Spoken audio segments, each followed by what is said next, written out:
Hello everyone, welcome to stock market training. हमने हमारे पिछले वीडियो में सीखा how to choose a stock for value investing according to fundamental analysis, कि कैसे हम रेशियोज को चेक करके वैल्यू इन्वेस्टिंग के लिए, लॉन्ग टर्म इन्वेस्टमेंट के लिए एक स्टॉक को सिलेक्ट कर सकते हैं।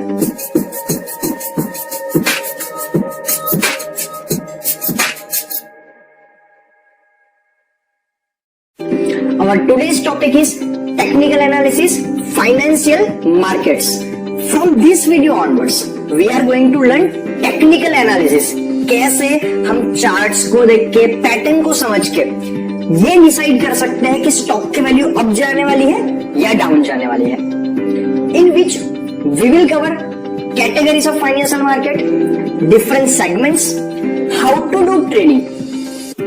फाइनेंशियल मार्केट्स, 95% लोगों को फाइनेंशियल मार्केट के बारे में पता ही नहीं होता। उनको सिर्फ एक ही मार्केट के बारे में पता है। 99% लोगों को फाइनेंशियल मार्केट की कैटेगरी कितनी होती है उसके बारे में पता ही नहीं होता। उनको सिर्फ एक ही मार्केट के बारे में पता होता है और वो है इक्विटी मार्केट, स्टॉक मार्केट जिसे हम बोलते हैं। इक्विटी का मतलब क्या होता है? जैसे हम जो शेयर्स की बात करते हैं, रिलायंस, टाटा, इंडिगो, टीवीएस, बजाज, ये सारे शेयर्स का जो मार्केट है उसे कहते हैं इक्विटी मार्केट। 99% लोगों को सिर्फ यही पता होता है, लेकिन इससे भी दो बड़े मार्केट अवेलेबल है। एक है कमोडिटीज मार्केट। कमोडिटी का मतलब क्या होता है?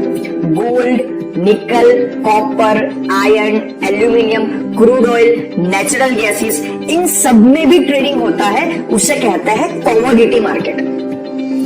एंड द थर्ड कैटेगरी होती है जो है फॉरेक्स या currency market, foreign exchange. Different जो करेंसी की पैर होती है उसमें भी ट्रेडिंग होता है। सबसे पहले बेसिक फंडामेंटल समझिए ट्रेडिंग और इन्वेस्टमेंट के बीच में। इन्वेस्टमेंट का मतलब क्या होता है कि आपने किसी कंपनी का स्टॉक या कोई भी कमोडिटी या करेंसी को परचेज कर लिया एक लो कॉस्ट के ऊपर, और कुछ लंबे समय के लिए आप वहां पे पैसा निवेश करना चाहते हो, 1 साल, 2 साल, 5 साल, एंड 5 साल के बाद आपको वो कितना रिटर्न दे पा रहा है उससे कहते हैं इन्वेस्टमेंट। इसमें भले ही वो फिर थोड़ा अप एंड डाउन हुआ हो, आपको उससे कोई प्रॉब्लम नहीं है। आप एक लॉन्ग टर्म के लिए इन्वेस्ट कर रहे हो, उसे कहते हैं इन्वेस्टिंग, वैल्यू इन्वेस्टिंग। और दूसरा होता है ट्रेडिंग। ट्रेडिंग का सिंपल सा मतलब है चीज को लेके बेचना। सस्ते में परचेस करो, महंगे में बेचो। तो दुनिया के अंदर जो भी चीज की प्राइस डेली बेसिस पे चेंज हो सकती है, उन सब जगह पे ट्रेडिंग पॉसिबल है। बात करें इक्विटी की, शेयर्स की, उसकी प्राइस डेली चेंज होती है, every second, every minute change होती है। Same goes with commodities as well, उसकी प्राइस भी every second, every minute change होती है। करेंसी मार्केट के अंदर भी आप रोज पढ़ते होंगे न्यूज़पेपर में कि आज डॉलर इतना अप गया, रुपया इतना टूटा। तो दुनिया में जितनी भी करेंसी अवेलेबल है सबकी एक पैर होती है। जैसे हमारी यूएसडी टू आईएनआर पैर है, एक यूएस डॉलर के सामने कितने रुपए होते हैं, ऐसी डिफरेंट पैर होती है जिनकी भी वैल्यू रोज चेंज होती है। तो अगर तो आपने उनको सस्ते में बाय किया और महंगे में बेचा, तो जो डिफरेंस का अमाउंट है वो हो गया आपका profit. Now different segments, equity, commodity, forex, ये 3 मार्केट को अवेलेबल है। लेकिन इन तीनों मार्केट में हम किस किस तरीके से इन्वेस्टमेंट कर सकते हैं? हम कर सकते हैं कैश सेगमेंट इन्वेस्टमेंट। कैश का मतलब क्या होता है?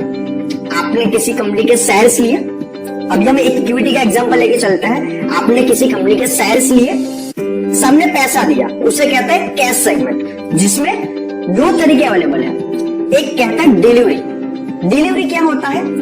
जो हमें जनरली पता होता है स्टॉक मार्केट के बारे में, वो है डिलीवरी। किसी कंपनी के स्टॉक को लेके रख देना, होल्डिंग करना। अगर उस स्टॉक को आपने बाय किया है, जिस प्राइस पे आपने बाय किया वहां से प्राइस अप जाएगी तो आपका प्रॉफिट अप। जिस प्राइस पे आपने बाय किया वहां से उस स्टॉक की प्राइस डाउन जाएगी तो आपका लॉस होगा। इसे कहते हैं डिलीवरी। आप उसे होल्ड कर सकते हो 1 दिन के लिए, 2 दिन के लिए, 5 साल के लिए, 10 साल के लिए। जब तक कंपनी एग्जिस्ट करती है आप तब तक होल्ड कर सकते हो। इसे कहते हैं डिलीवरी। दूसरा जिसे कहते हैं इंट्राडे, जैसे नाम बताता है intraday, with in a day. Stock market start होता है 9:15 को एंड क्लोज होता है 3:30 PM को। सुबह 9:15 से लेके 3:30 के बीच में आप ट्रेडिंग कर सकते हो, स्टॉक को ले बेच कर सकते हो। तो इंट्राडे का मतलब क्या होता है कि आपने जो भी बाइंग या सेलिंग करी है विद इन अ डे उसको स्क्वायर ऑफ करना पड़ेगा। स्क्वायर ऑफ का मतलब क्या होता है? स्क्वायर ऑफ का मतलब क्या होता है? मान लीजिए आपने 9:15 को या 9:20 को, 9:30 को, 9:45 को, 11:15 को मार्केट क्लोज होने से पहले किसी भी टाइम पे आपने जो भी ट्रांजैक्शन किया है बाई का या सेल का, उससे उल्टा आपको 3:30 से पहले करना ही पड़ेगा। आपने अगर तो पूरे दिन में बाई किया है तो बिफोर 3:30 आपको उसको कंपलसरी सेल करना पड़ेगा। और अगर तो आपने पहले सेल किया है, हाँ ये भी पॉसिबल है, स्टॉक मार्केट में आप पहले सेल भी कर सकते हो। डेफिनेटली इस टॉपिक के बारे में डिटेल में हम आने वाले वीडियोस में डिस्कस करेंगे ही करेंगे, बट अभी आप इतना समझ लीजिए कि आपने बाई किया है या सेल किया है, विद इन अ डे आपको अपनी पोजीशन को स्क्वायर ऑफ करना पड़ता है। अभी आपके मन में ये सवाल आता होगा कि डिलीवरी के अंदर हमने स्टॉक को बाई किया है तो उसको हम होल्ड कर सकते हैं, मतलब कि हम जब तक हमारा प्रॉफिट नहीं होता है तब तक उसको होल्ड करके देख सकते हैं।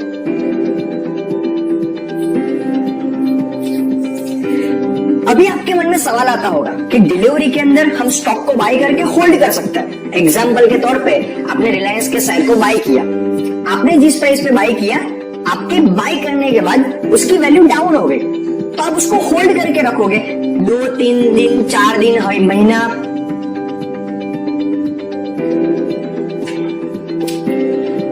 अभी आपके मन में एक सवाल आता होगा कि डिलीवरी के अंदर हमने किसी स्टॉक को बाई किया है, आपने जिस प्राइस पे बाई किया वहां से उसकी प्राइस डाउन चली गई तो आप उसे होल्ड कर सकते हो।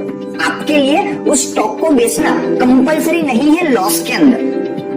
आपने मैं एग्जांपल के तौर पे बाई किया 2300 पे और प्राइस आ गई 2250, तो इट इज नॉट नेसेसरी क्या 50 रुपए का लॉस बैड करके उसको सेल कर दो, आप उसको होल्ड कीजिए।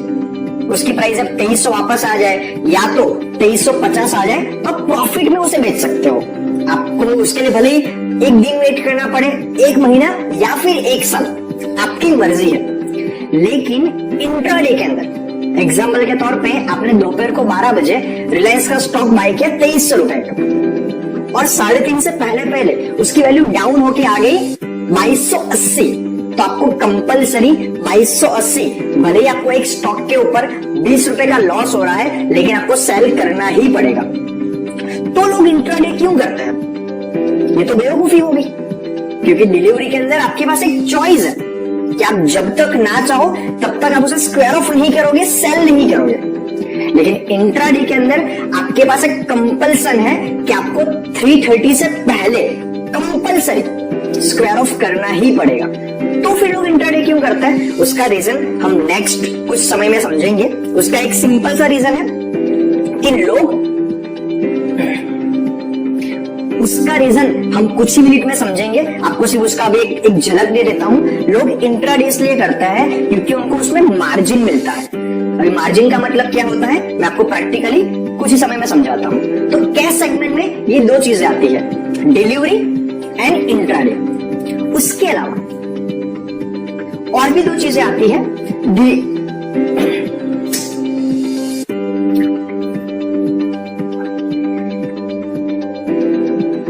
उसके अलावा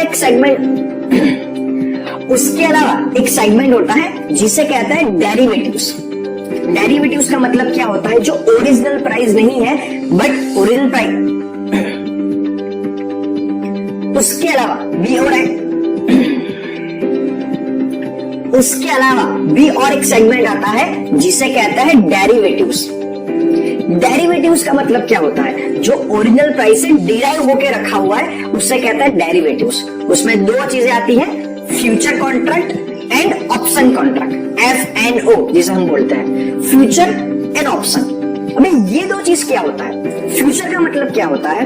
फ्यूचर लॉट में वर्क करता है।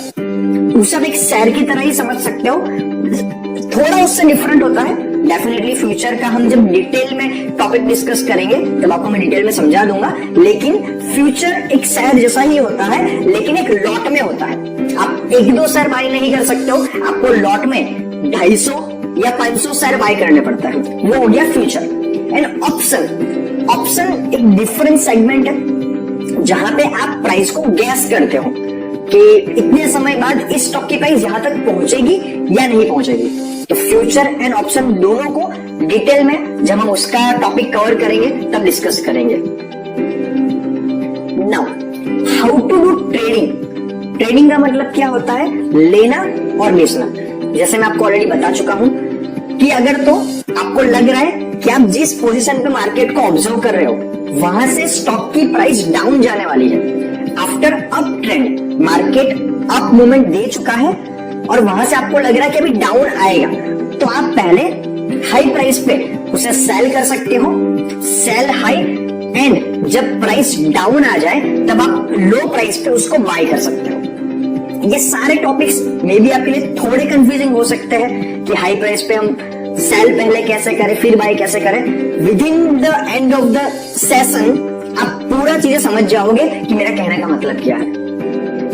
And second, after the down trend, जब स्टॉक मार्केट बहुत डाउन जा चुका है, किसी कंपनी का स्टॉक बहुत डाउन जा चुका है और आपको लग रहा है कि स्टॉक यहां से अप जाएगा, तो look for bye position.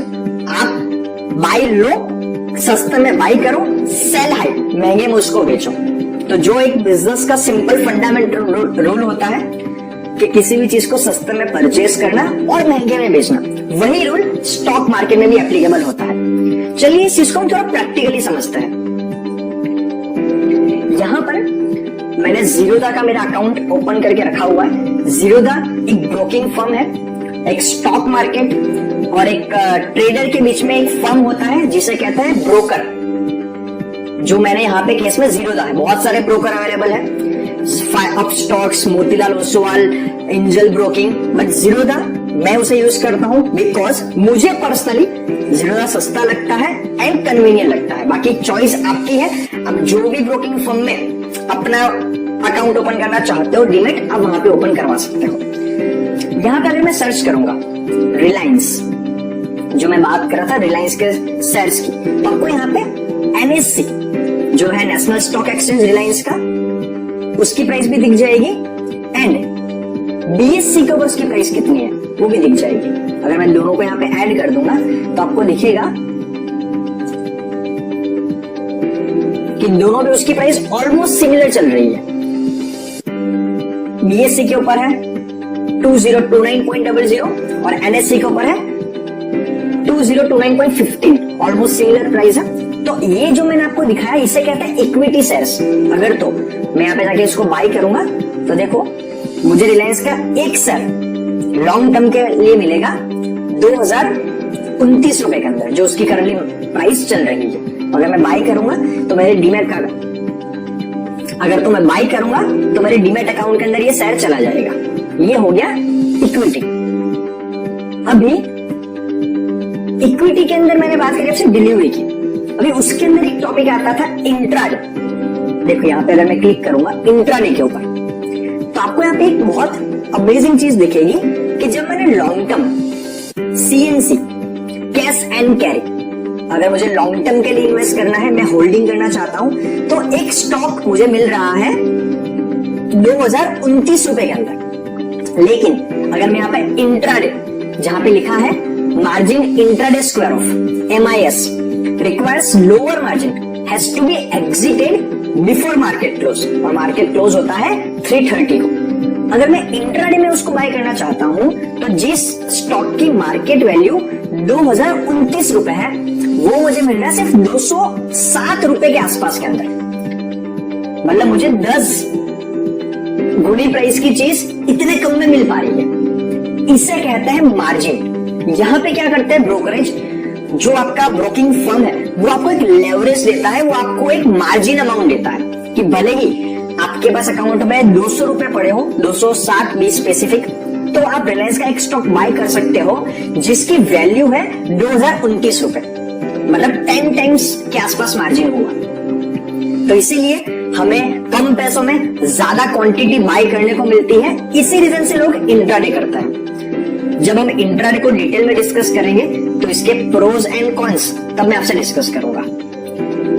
Now अगर मैं बात करूंगा रिलायंस के फ्यूचर की, अगर मैं यहाँ पे लिखूं रिलायंस नवंबर फ्यूचर, अगर मैं इसको यहाँ पे ऐड करूंगा तो आप यहाँ पे देखोगे रिलायंस नवंबर फ्यूचर का अगर मैं बाय पे क्लिक करूंगा तो यहाँ पे मुझे क्या लग रहा है 505 स्टॉक है उसके एक लॉट के अंदर, ठीक है, जिसकी अगर हम वैल्यू गिनने जाएंगे तो 505 इंटू 2026 करेंगे, ठीक है, जो अप्रोक्सीमेटली 10 लाख के आसपास आएगा। वो मुझे मिल रहा है, वो फ्यूचर का एक लॉट वो मुझे मिल रहा है 2,63,873.48 रुपीज के अंदर। तो फ्यूचर इस तरीके से वर्क करता है जो लॉट में आता है। एंड जो हमने लास्ट चीज डिस्कस करी थी ऑप्शन, वो क्या होता है, अगर मैं यहां पे देखूंगा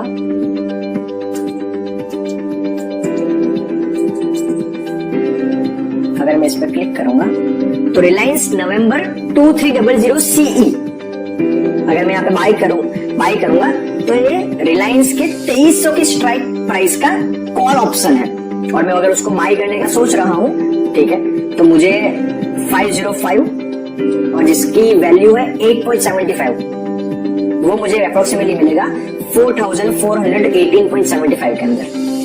तो ऑप्शन फ्यूचर को हम डिटेल में डिस्कस करेंगे, अभी मैंने आपको सिर्फ उसका ओवरव्यू दिया है, आपको ज्यादा कंफ्यूज नहीं होना है। रिलायंस में इक्विटी क्या होता है, कैश सेगमेंट क्या होता है, उसके अंदर डिलीवरी इंट्राडे क्या होता है, फ्यूचर एंड ऑप्शन क्या होता है, हमने यहाँ पे वो डिस्कस किया हुआ है। तो आज के वीडियो में हमने सीखा there are 3 categories of financial market, there are 2 segment, cash segment and derivatives. तो आज के वीडियो में इतना ही, मिलते हैं नेक्स्ट वीडियो में। Thank you very much.